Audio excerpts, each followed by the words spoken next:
आज की कहानी है सच्चा ज्ञान। प्राचीन काल में चित्रकेतु नामक एक राजा थे।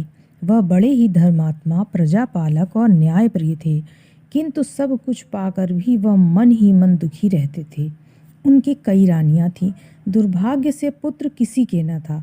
राजा सोचा करते थे, मेरे बाद इस विशाल साम्राज्य का क्या होगा? मेरी प्राणों से प्यारी प्रजा किसके आश्रय में रहेगी? राजभार कौन संभालेगा? यह समस्त ऐश्वर्य संपदा किसके काम आएगी? एक पुत्र के बिना राजा का सारा संसार अंधकार में दिखाई दे रहा था। निरंतर सोच में पड़े रहने के कारण उनका शरीर क्षीण हो चला था। संयोग से एक दिन महर्षि अंगिरा चित्रकेतु के यहाँ पधारे। राजा ने उनका खूब स्वागत सत्कार किया। फिर उन्होंने अपनी चिंता का कारण प्रकट किया। महर्षि ने विचार करके राजा का दुख दूर करना अपना कर्तव्य समझा। उन्होंने यज्ञ किया। यज्ञ में हवन करके बची हुई खीर महर्षि ने चित्रकेतु की बड़ी रानी को खिला दी। इसके बाद उन्होंने राजा से कहा, हे राजन, तुम्हारे एक पुत्र होगा, उससे तुमको हर्ष भी होगा और शोक भी। इतना कहकर महर्षि वहां से चल दिए। समय आने पर बड़ी रानी के एक अत्यंत सुंदर बालक उत्पन्न हुआ। राजा की प्रसन्नता का ठिकाना न रहा। उन्होंने ब्राह्मणों को खुले हाथों स्वर्ण, रत्न, आभूषण, वस्त्र आदि दान दिए। एक भी याचक उनके द्वार से खाली लौटकर न गया। कारागृहों से बंदी मुक्त कर दिए गए। राजा के साथ साथ प्रजा भी आनंद के सागर में डूबकर नवजात युवराज की दीर्घायु और सौभाग्य की कामना करने लगी। स्वभावतः राजा अब बड़ी रानी को अन्य रानियों की अपेक्षा अधिक चाहने लग गए। इस बात से शेष रानियों को बड़ी जलन हुई। उन्होंने सोचा कि राजा के इस पक्षपात का कारण यही है और बड़ी रानी ने एक पुत्र को जन्म दिया है।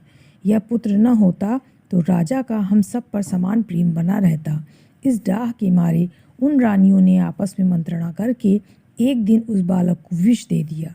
बड़ी रानी ने पालने में सोते हुए पुत्र को जब गोद में उठाया तब उसे मृत पाकर पछाड़ खाकर भूमि पर गिर पड़ी और विलाप करने लगी। राजा चित्रकेतु को यह दुखद भरा समाचार मिला।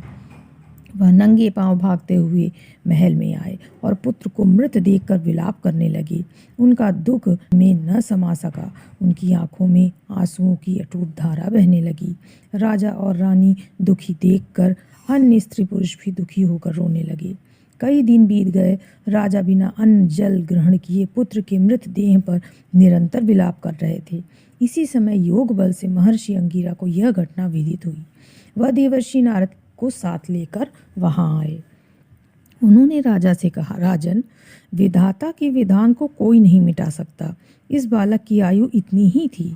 इसका तुम सबसे इतने ही दिनों का नाता था। अवधि पूरी होते ही इसने तुम्हारा साथ छोड़ दिया। संसार में माया का जो जाल फैला हुआ है वह तुम्हें भुला रहा है। शोक न करो। वास्तव में यह बालक तुम्हारा कोई न था और न तुम ही इसके कोई। इस सारा खेल का माया है। इसे भूल जाने में ही कल्याण है। राजा को महर्षि की बात समझ में न आई। पुत्र के वियोग ने उनको पागल बना दिया था। वे बोले, ऋषिवर, पुत्र के बिना हम दोनों का जीवन बेकार है। यदि आप हमें सुखी करना चाहते हैं, यदि हमारे कल्याण की सच्ची भावना आपके मन में है तो हमारा पुत्र हमें वापस ला दीजिए। महर्षि ने यह सुनकर देवर्षि नारद की ओर देखा और मुस्कुराए।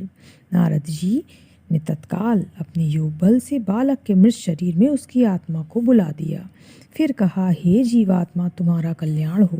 देखो, तुम्हारे माता पिता तुम्हारे लिए शोक कर रहे हैं। तुम अपने इसी शरीर में रहकर पिता के दिए हुए सुखों का उपभोग करो और राज सिंहासन पर बैठकर राज्य करो। नारद जी की वाणी सुनकर वह बालक उठ बैठा।